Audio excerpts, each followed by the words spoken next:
नमस्कार मंडळी, सध्या 8 साली ऊसांची लागवड झालेली आहे आणि ऊसामध्ये मी मेथीचं आंतरपीक घेतलेलं आहे आणि माझी पद्धत कशी आहे, मी कसं आंतरपीक घेतलं आहे हे नक्की पहा. चला तर मग पाहूया.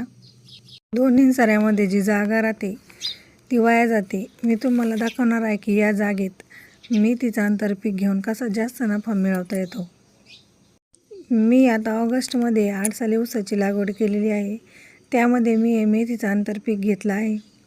मेथीच्या पिकाला जास्त दिवस लागत नाहीत. हे पीक 25 ते 30 दिवसात तयार होतं. हिरव्या पानांमुळे जमिनीत सेंद्रिय खत, अन्नद्रव्ये वाढतात. तण कमी होतं. आपण घरगुती वापरासाठी किंवा बाजारात विकण्यासाठी सुद्धा मेथी टाकू शकतो.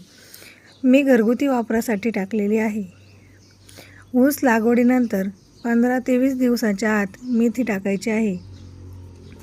ऊसाच्या सरीमध्ये व्हिडिओत दाखवल्याप्रमाणे पंजा असेल तर त्याचा वापर करा किंवा दाताळं वापरा. आपण 1 एकरासाठी 25 किलो मेथी बी वापरू शकतो. हे योग्य प्रमाण आहे. मेथी वावरात टाकल्यानंतर लगेच पाणी द्या.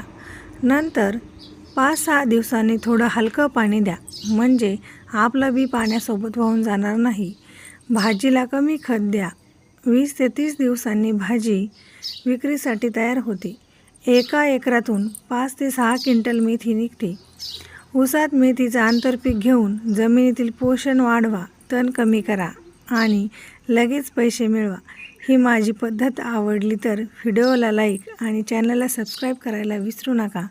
असेच नवनवीन माहिती, शेतीचे जुगाड हे सगळं आपल्या चॅनलवर भेटेल.